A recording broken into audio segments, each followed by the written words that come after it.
You're listening to the Even Bigger Ideas podcast series, brought to you by State of Flux.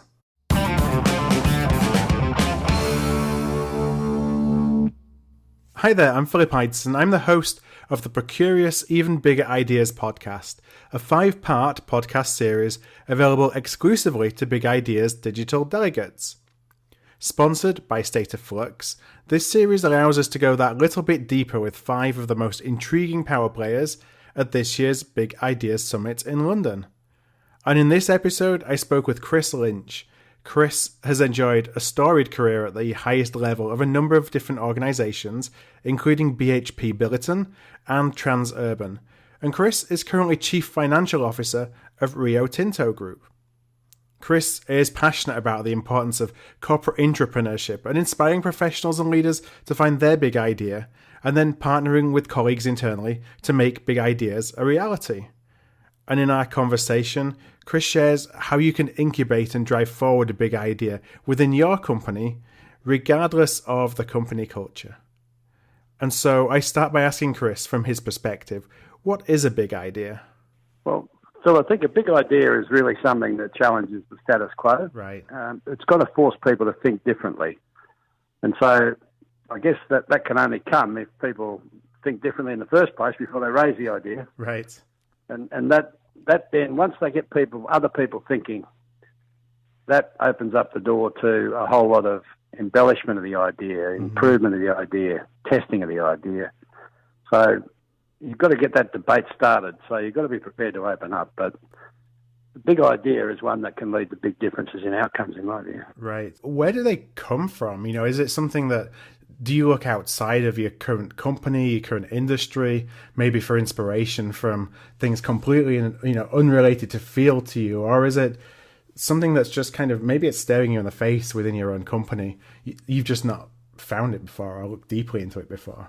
Yeah, look, the source of big ideas can be as broad as, anyone's span of interest, really. Yeah. So in order to be open to ideas, you're going to have to stay open to learning, stay open to observation, being able to observe things variously. But I think they can come from anywhere, suppliers, competitors, other industries. One area that I've sort of looked at pretty regularly for ideas is sport. Right. And I looked at that on the basis that sport is one of the areas where humans try to excel. Mm-hmm. They try to be the best they possibly can. And I think you can learn a lot of lessons when you observe that. In today's day and age, why is a big idea so important? Well, I think the key thing really is businesses, good leaders, good organisations, good companies, good departments, all want to get better. Yeah. They want to get better at what they do. They want to get better outcomes. They want to make sure that they're making progress, delivering better returns. If people lose the desire to improve, then that's when they've lost all their energy, and they might as well just, at that point, sort of give it away. But I think it's important that, we've got to keep improving what we do every day. People should come to work motivated to sort of try to make a difference. And that's why big ideas are important. Mm-hmm. It's important that people get an opportunity to make a difference, feel like they're making a difference, be acknowledged for making a difference, and actually have the opportunity to sort of feel good about their contribution. Yeah, is it hard to build a culture that facilitates that? Because, it's all so easy for people to get stuck in kind of the rut of doing the process and doing what needs to be done to keep a business moving on a day-to-day basis, and sometimes a little bit more difficult to take a step back and think a little bit more outside of the box. Yeah. Look, I think big companies have got to be very, very careful in this area. They've got to make sure they create a culture that's open, that it's honest, that it's inclusive, and that it's diverse. But it's pointless being diverse unless it's inclusive. So You've got to be able to, you try to create a culture that enables people to sort of speak up, enables people to take a risk with credibility. It enables people to take a risk with having their idea criticised or whatever. But the key thing, if ideas are going to get onto the table, people have got to have courage. Right. No matter how good the culture is, people still must have courage to take the risk that says, this could be challenged. If it's challenged, I'm going to fight. They've got to take the risk to speak up. They've got to have the courage to speak up and say, I'm prepared to put my credibility on the line behind this idea. Yeah. That's you're never going to lose the importance of that.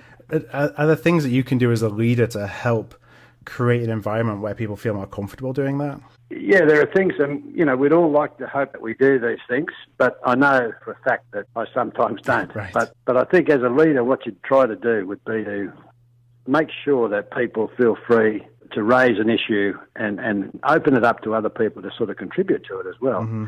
But there's no such thing as a bad idea. There's some that don't fit the time and place. There's some that won't fit the purpose. There's some ideas that people might think they're a fantastic idea. Yeah. But when they get into the light of day, they don't carry.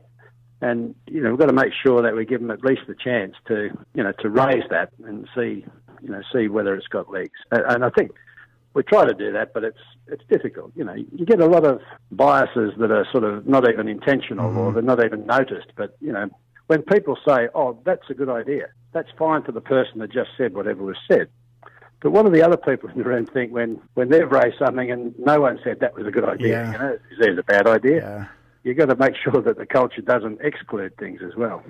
And is there a secret to knowing whether an idea is or even a process to go through to figure out if an idea is not necessarily a great idea, but at least not a bad idea? Does it have to kind of pass a basic level of almost like a smell test before you decide whether it's something you need to be doubling or you should be doubling down on or not, or whether it should just be discarded? Well, I think for an idea to really get traction and get legs, it's got to capture people's imagination to say, hey, this is something that could make a difference. Yeah. And then other people in the room at that point will start to think about, can I add anything to this? Can I make this my own? Mm-hmm. People love to share in success. If it's not their idea in the first place, one of the biggest compliments that the person who raised the issue can have is when he hears other people taking credit for it. That will happen in large organisations. So, don't be afraid of that. Embrace it, because there could be some ideas that come in that discussion that embolden the idea, that empower the idea, that increase and enlarge the outcomes from it. Yeah, that gets people excited about it, that they want to take it further and not just kind of sweep it under the carpet and move on to the next thing. A lot of large corporate processes are risk averse. Yeah. So, most companies will have 27 ways to say no and 1 or 2 ways to say yes. So, just don't be disheartened by being told no in the first instance. If you believe in it, commit yourself, show some energy, show some passion, show some courage, really, to see it through. But never kill your own idea. If it's going to be killed, make sure someone else kills it, not yourself. You talked a little bit in the past. I've read some of your writing and watched the video from the Big Idea last year, and you talked about intrapreneurship and the importance of intrapreneurship. Yep. I just wondered if, first of all, you could just give a little bit of an overview of what intrapreneurship means to you. Yeah. Well, I think if you think about entrepreneur for a start, entrepreneurs have this great idea. They sort of develop it and take it to the broader world. Yeah. I guess intrapreneurship is really just making sure that if you're working within a company, do you have the courage and your convictions to sort of go to that company and say, hey, I've developed this idea. I think it's got legs.